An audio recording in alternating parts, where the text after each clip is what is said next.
প্রিয় শিক্ষার্থী বন্ধুরা, স্বাগত জানাচ্ছি শাহিন শিক্ষা পরিবারের অনলাইন ক্লাসে। আমি মোহাম্মদ মিলন সরকার। আজকে আমরা যে বিষয়টি শিখব সেটি অনেক মজার একটি বিষয়, সেটা হচ্ছে parts of speech. Parts of speech, what is that mean? এখানে খেয়াল করি যদি যে পার্টস অফ স্পিচ হলো পদ প্রকরণ। তার মানে হইল বাংলাতে যেমন আমরা বিশেষ্য সর্বনাম পদ পড়েছি, ঠিক তেমনিভাবে এখানে আমাদের ইংরেজিতে আমরা এই নাউন প্রোনাউন এভাবে আমরা 8 প্রকার পার্টস অফ স্পিচ পড়ে থাকি। তো এই পার্টস অফ স্পিচটা কি? পার্টস অফ স্পিচ হলো বাক্যের অন্তর্গত প্রত্যেকটি ওয়ার্ড এক একটা parts of speech.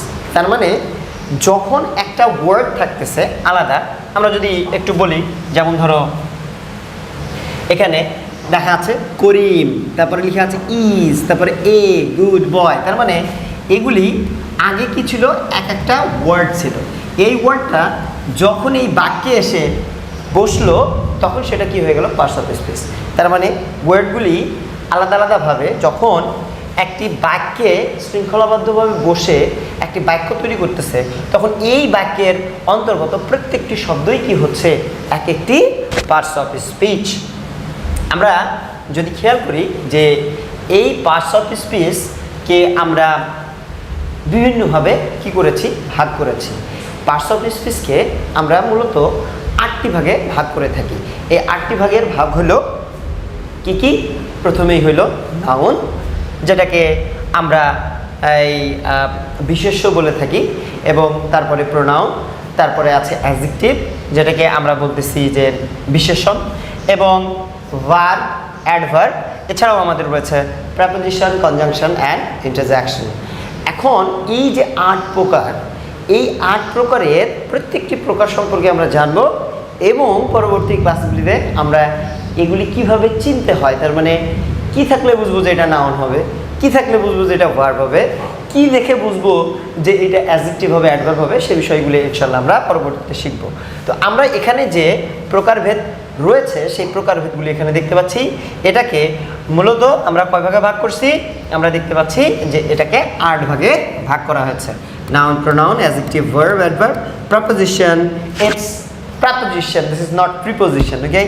So it's preposition and conjunction, and this one is interjection. তাহলে এই 8টা ভাগে কি করা হয়েছে? ভাগ করা আছে। এবারে আসুন আমরা নাউন কাকে বলে সেটা একটু দেখে নিই। নাউন হলো বিশেষ্য। নাউন বলতে বোঝায় মূলত যে কোনো নামকে। তার মানে কি? যে কোনো নাম বলতে এখানে বোঝানো হচ্ছে কোনো ব্যক্তির নাম, কোনো বস্তুর নাম, কোনো জায়গার নাম। এইরকম যে নামগুলি রয়েছে, সেই যে নাম, সেই নামগুলিকে আমরা বলতেছি মূলত নাউন। এখানে যদি আমরা একটু খেয়াল করে দেখি তাহলে আমরা দেখতে পাচ্ছি এখানে উদাহরণ যে Karim does not like to go to school. এখানে আমরা দেখতে পাচ্ছি করিম স্কুল।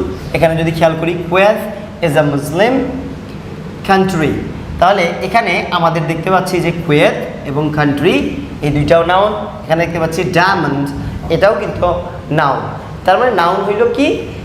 নাম। আমরা যদি ডায়মন্ড যদি বলি, দেখো এটা কিন্তু একটি বস্তুর নাম। তারপরে কুয়েত এটা একটা দেশের নাম, তারপরে করিম এটা মানুষের নাম। তাহলে এই ব্যক্তি, বস্তু, মানুষের যে নাম সেটাকে আমরা সাধারণত কি বলতেছি? নাউন। নাউনকে আমরা মূলত ভাগ করেছি 5টা ভাগে। সেটা কিভাবে? একটা হচ্ছে আমাদের প্রপার নাউন, আর একটা হলো কমন নাউন, আর একটা হলো কালেকটিভ নাউন, এবং আমাদের ম্যাটেরিয়াল নাউন আছে, সাথে সাথে রয়েছে আমাদের অ্যাবস্ট্রাক্ট নাউন। আমরা যদি খেয়াল করি যে প্রপার নাউনটা কি জিনিস, প্রপার নাউনটা যদি আমরা দেখি তাহলে আমরা দেখতে পাচ্ছি এটা হলো নামবাচক একটা নাম। এটা কোনো বস্তুর এবং ব্যক্তির নির্দিষ্ট নামকে বুঝিয়েছে, যেটাকে আমরা বলতেছি প্রপার নাউন। যেমন মিলন ইজ আ টিচার, তাহলে মিলন একটা নির্দিষ্ট মানুষের নাম, এটা হলো প্রপার নাউন। এরপর আমরা যদি যাই যে কমন নাউন, যে মানুষের যে মানে প্রপার নাউনের যে সাধারণ নামগুলি সেগুলিকে আমরা বলতেছি কমন নাউন। যেমন মিলন, তারেক আমরা যদি বলি তাহলে এই দুইটা কিন্তু একটা মানুষের নাম, তাহলে এই মানুষ কি হয়ে যাচ্ছে? তখন কমন নাউন। এরপরে আমরা যদি দেখি কালেকটিভ নাউন, কালেকটিভ নাউনের ক্ষেত্রে আমরা যে জিনিসটা দেখতে পাচ্ছি যে এইটাকে সমষ্টিগত নাউন বলে। তার মানে হলো কমন নাউন যখন সমষ্টিগতভাবে বোঝায় তখন তাকে কালেকটিভ নাউন বলে। কেমন? যেমন আমরা যদি বলি বাবা মা ভাই বোন এগুলোকে একসাথে যদি বলি তাহলে আমরা কি বলবো? ফ্যামিলি, তাই না? আবার প্লেয়ারদের যদি কথা বলি, যেমন ধরো সাকিব আল হাসান, তারপরে আমরা যদি বলি যে মুশফিকুর রহিম, তারপরে মাশরাফি, এই যে মাহমুদুল্লাহ, এরা সবাই মিলে কি একটা টিম। তাহলে এই যে টিমটা হলো কি কালেকটিভ নাউন। তো এভাবে এই কমন নাউনের যখন সমষ্টি হয় তখন সেটাকে আমরা কালেকটিভ নাউন বলি। এবং ম্যাটেরিয়াল নাউন যেটা কোনো কিছুর বস্তুবাচক নাম, যেটাকে আমরা গুনতে পারি না 1 2 3 করে। এখন ব্যাপারটা হলো যে এমন যদি বলি যে সোনা, তাহলে সোনার ইংরেজি কি? গোল্ড।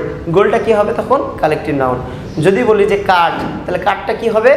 উড। তাহলে উডটা কি হবে? Collective noun. তো এইরকম যে নাউনগুলি আমরা কি করতে পারি না, এই পরিমাপ করতে পারি, পরিমাণ করতে পারি, মানে গুনতে পারি না 1 2 3 করে, এইটারে আমরা বলতেছি যে এই হলো ম্যাটেরিয়াল নাউন। আর অ্যাবস্ট্রাক্ট নাউন যেটা, যে নাউনটাকে আমরা সাধারণত কি করতে পারি না, এই টাচ করতে পারি না, মানে ফিল করতে পারি না। আমাদের একটা কথা আছে, ইন্দ্রিয়গ্রাহ্য দিয়ে এটাকে কি করানো যায় না, মানে উপলব্ধি করা যায় না, এরকম ব্যাপারটা। কিন্তু আমরা আসলে বলবো যে নাউনটাকে কি করা যায় না, স্পর্শ করা যাবে না যে নাউনটা, সেটা হলো অ্যাবস্ট্রাক্ট নাউন। যেমন অনেস্টি, এটা তুমি ফিল করতে পারো, হাত দিয়ে নাড়ে ছুঁইতে পারি না, কিন্তু আমরা টাচ করতে পারি না, এটা কি নাউন হবে তখন?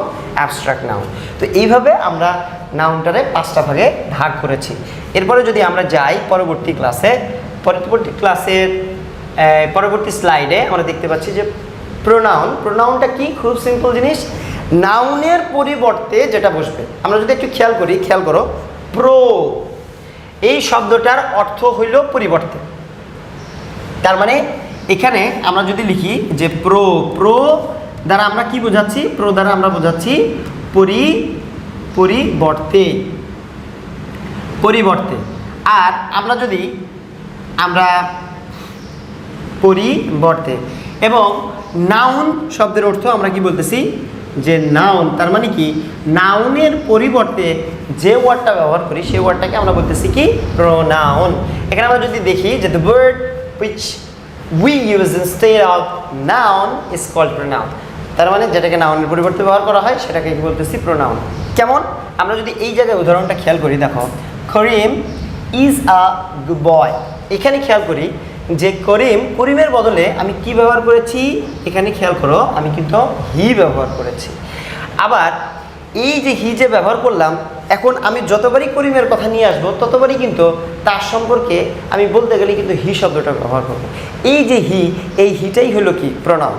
আমি যদি কথা বলি যে এই পেনটার কথা, তাহলে এই পেনের বদলে আমি যদি কোনো শব্দ ব্যবহার করি, যেমন ধরো আমি যদি বলি ইট, তাহলে এই ইটটা কি হয়ে যাবে? প্রোনাউন।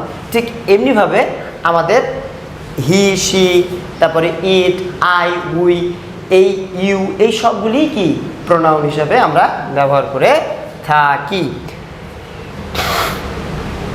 তো